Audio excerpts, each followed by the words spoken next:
Yes. Okay, good morning all. Good afternoon all. Today I'll be discussing the topic of juvenile recidivism and analyzing whether the current juvenile legislation of India is sufficiently dealing with the issue. Now, before proceeding with the analysis, we first need to understand what does this term juvenile recidivism mean. Now, juvenile recidivism is made of two words, that is juvenile and recidivism. Now, what does the word term juvenile means? Juvenile, in literal terms, could be a child who has not completed the age of majority but is accused of committing any act or omission. Why we have specifically mentioned act and omission? Because actus reus uh, include both act and omission. Now, what does we mean by the age of majority? Uh, do we depend upon the Indian Majority Act to analyze whether a child is mature or not? So first we need to trace this law. Now, before the current legislation of 2015, we had the Juvenile Justice Act of 2000, and before that there was Juvenile Justice Act of 1986. Now, in this 1986 Act, there was a differentiation between the age of majority based upon sex. Now, if the child is male, he will be considered a major if he has completed the age of 16 years. But if the child is a female, she'll be considered a major if she has completed the age of 18 years. So there was a differentiation in the age of juvenility. So this differentiation was the against the Convention on Rights of the Child. India being a party to the convention, we required a fundamental change in the age of juvenility. So in the year 2000, we passed a new Juvenile Justice Act, which gave out the same age of juvenility for both the sexes. Now, after the 2000 Act, both a male and a female child, if he has completed the age of 18 years, he or she will be considered a major. If not, he or she will be considered a minor. There is no differentiation based upon the age. The current 2015 Act is following the same differentiation or the same scale. Now, in Juvenile Justice Act 2015, juvenile means a child below the age of 18 years. Section 2, subclause 13 defines child in conflict with law. Now, what is a child in conflict with law? Child in conflict with law is a child, means a person below the age of 18 years who is accused of committing a crime. Now, what will be the relevant date for this age determination?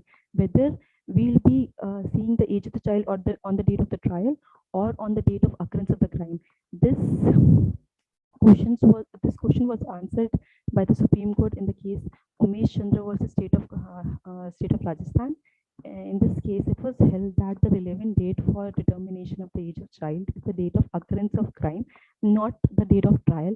If the child on the date he's accused of committing a crime is a child, he'll be treated as a juvenile only and not a major person, irrespective of the fact whether when he's brought before the juvenile justice board for trial, he has already crossed the age of 18 years. Now, we have like a basic clarity on the term juvenile. Now, what does recidivism means? Recidivism literally could be translated as falling back into criminality, means reoffending.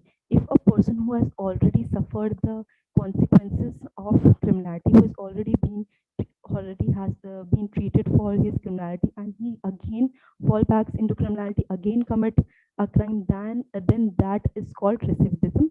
Webster Dictionary defines recidivism as a tendency to relapse into the previous condition or mode of behavior.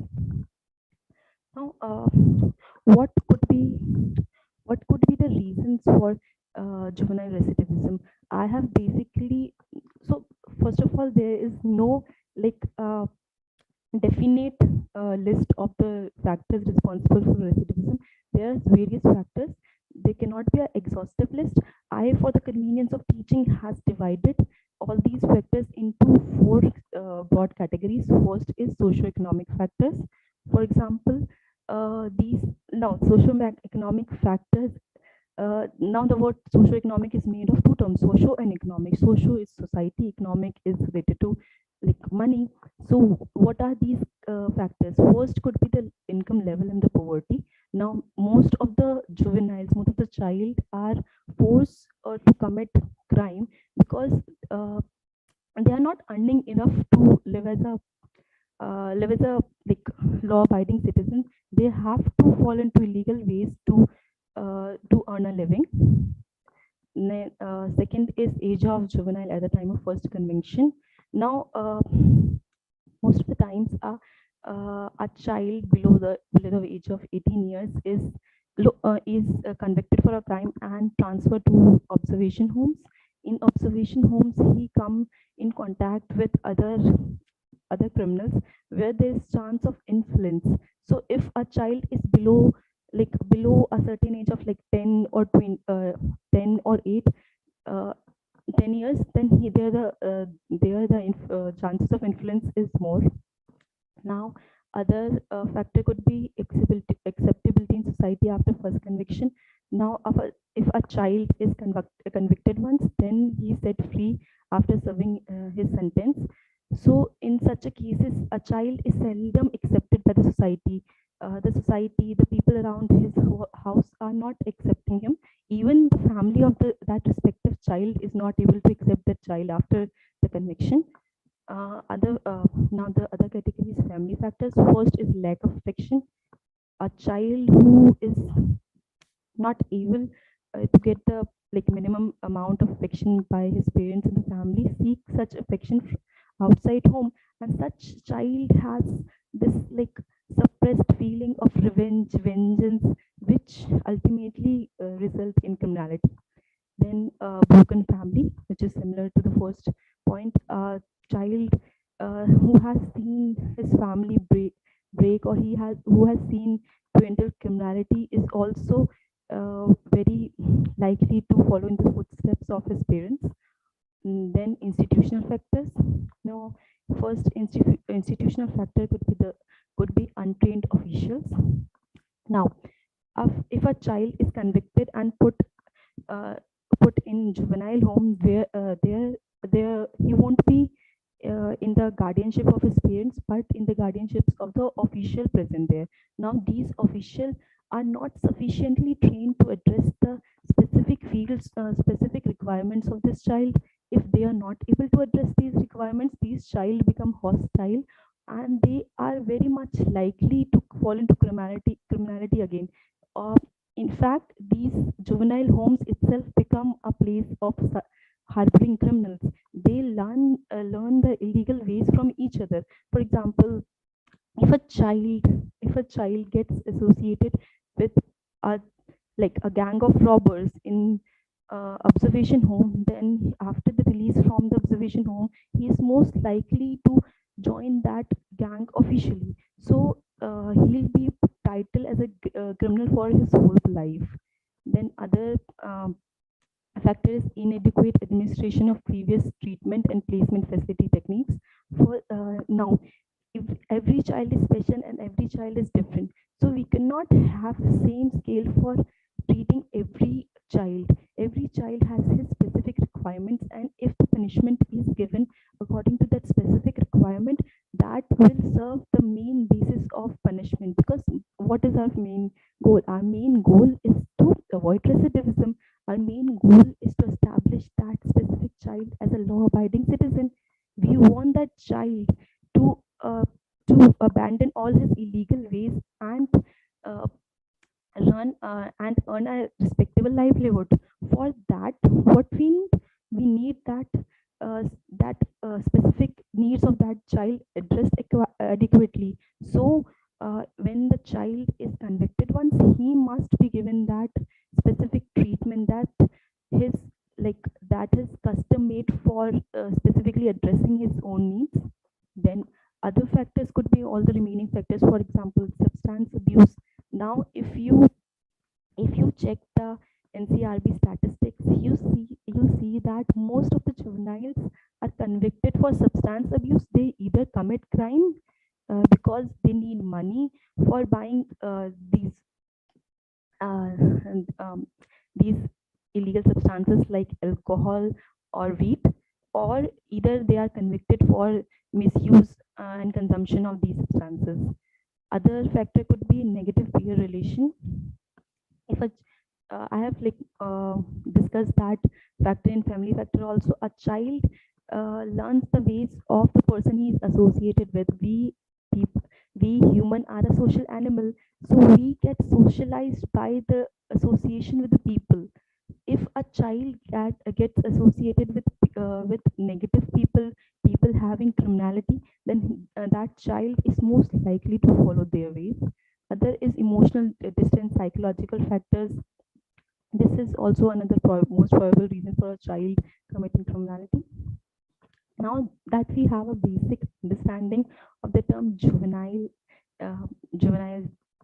recidivism, we need to understand, before analyzing the present law of India on the parameters of juvenile recidivism, first we need to understand what does juvenile justice India juvenile justice how does the juvenile justice system in India works. Now, in criminal justice, there are two criminal justice system in any country. First is the juvenile justice system, that is the system dealing with the child accused of criminality, and other is the criminal justice system that deals with the crimes by major people. Now, what is this juvenile justice system?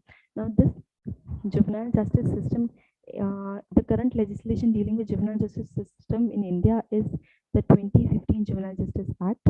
This act replaced the Juvenile Justice Act of the year 2000, because in the year 2000 Act, the maximum punishment that could be awarded to any child was 3 years. In no case that sentence could be extended, neither in the cases where the child is accused of committing a major criminality, that child cannot be transferred to the adult justice system or the adult prisons. So even if the child if no so if the case is that the child is below the year of 18 years and he commit any criminality, no matter how heinous the crime is, no matter how intelligent he is to understand the consequences of the crime, he cannot be held. He cannot be given any punishment beyond 3 years. The maximum punishment that he could be given is 3 years. So in 2012 Nirbhaya case, what happened was one of the accused of the gang rape was a bit like 6 months short of crossing the age of majority. He was about 17.5 years old, so uh, he was getting the he was getting covered under Juvenile Justice Act of 2000. So he was not given a punishment beyond 3 years. He was put in the observation home for 3 years, and after that he was released along with the sewing machine. So this led to world national protest against this, because a child, just because that specific child is short of 16 months, he was not convicted, he was not given a punishment which was addressing the whole consequences of the crime. So uh, so a requirement for changes in the current juvenile justice system was recognized. As a result of it, we uh, we brought in the Juvenile Justice Act of the year 2015. This act gave out the concept of preliminary assessment, and categorized punishment into three categories based upon the punishment. The three categories are: first, petty crimes, that is, if the crime the child is accused of committing is punishable with a maximum punishment of 3 years. Then other is serious crime, that is, if the if the as a crime that the child is accused of committing is punishable with minimum sentence of 3 years and a maximum of 7 years.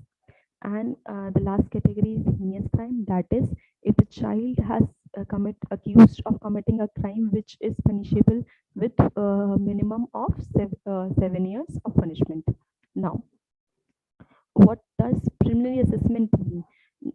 So this concept of preliminary assessment was introduced in 2015. This brought in scope of the scope of trial for child as an adult. Now, how does this work? This now For this there are two pre-requirements. First is that child must, if we want to try a child as an adult, we need to fulfill these two requirements. First, that is that the child must be falling in the age group of 16 to 18. Now, how does the Juvenile Justice Board decide the age of the child? For this, under Section 94, we have age determination process, which provide various ways for determining the age of the child. For example, birth certificates, hospital, or like education certificates, etc., for determining whether the child is actually falling in the age group of 16 to 18. And the Juvenile Justice Board is uh, mandated to conduct this age determination procedure within 15 days of getting the custody of the child. And then if the determination is made that yes, the child brought before is actually falling in the age group of 16 to 18 years, then the Juvenile Justice Board proceed towards the second requirement, that is specifying the offense category. Now, as I have discussed a bit before, there are three categories of crime: petty crime, serious crimes, and heinous crime.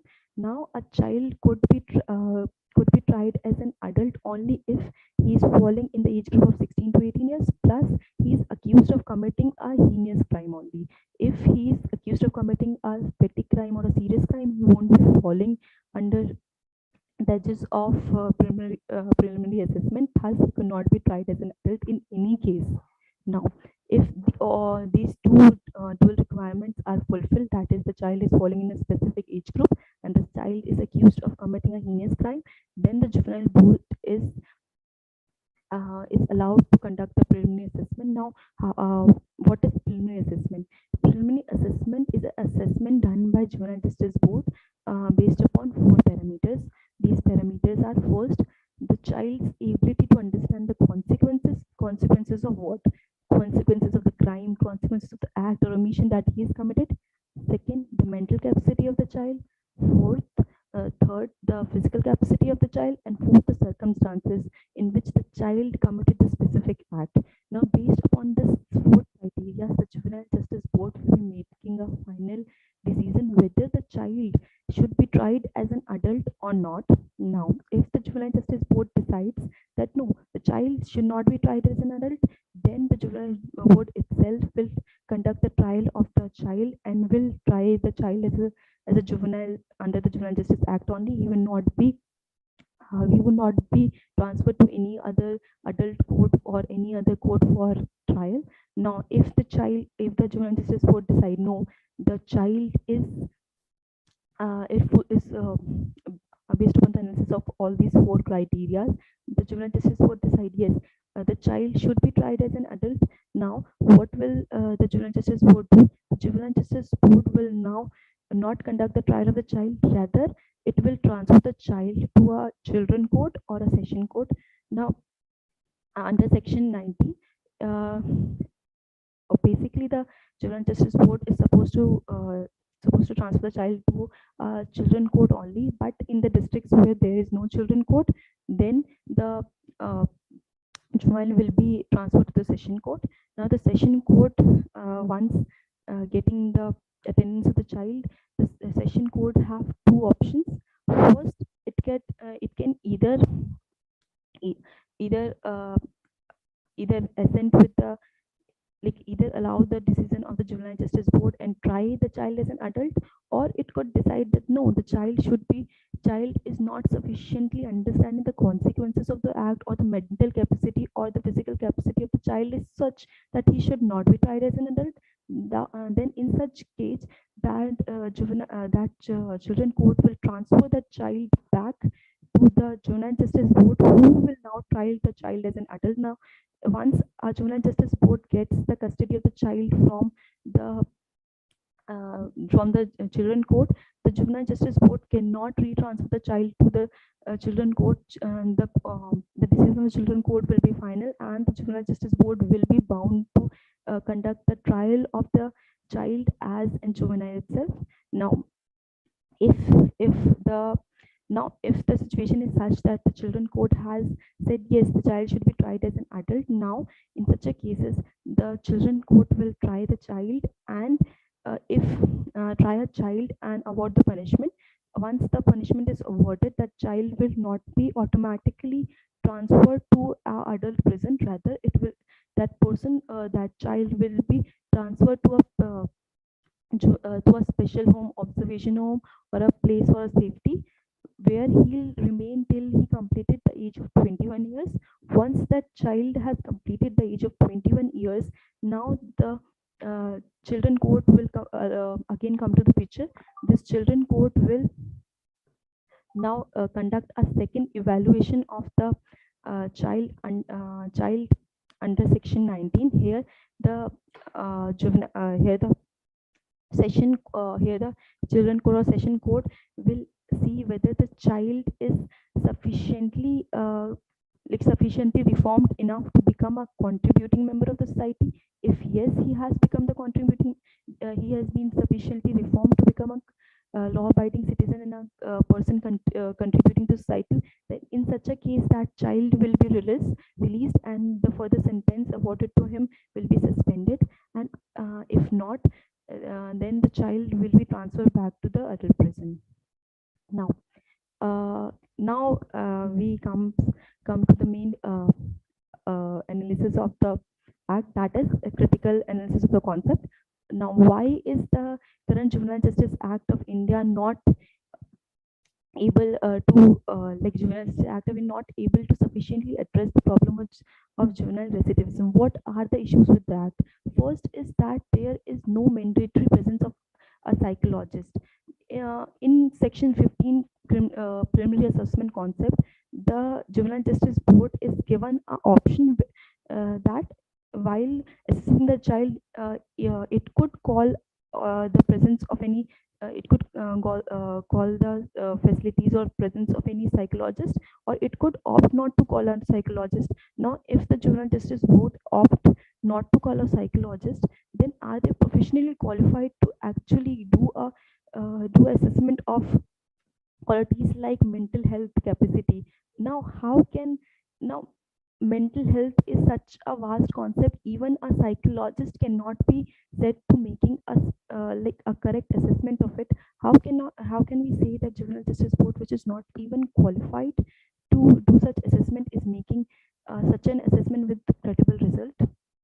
Now, other is arbitrary standards. Now, the word experience used in the act is not defined anywhere.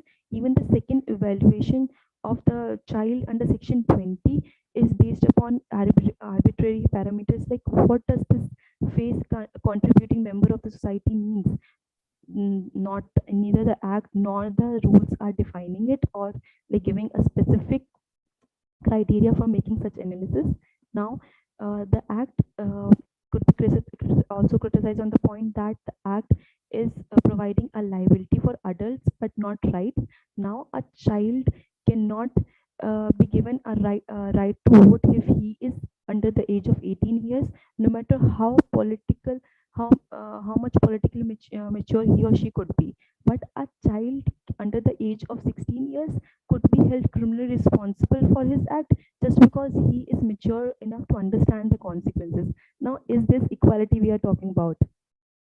Now, the other point of criticism could be the act is in violation of Article 14, 15, clause 3, the principle of fair trial and presumption of innocence, because by making an assessment that the child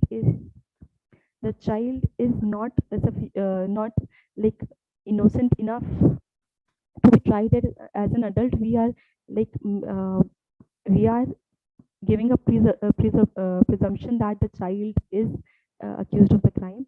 Other than that, the classification of the offense is also faulty. On that note, I would like to end this lecture here. Hope it was informative enough.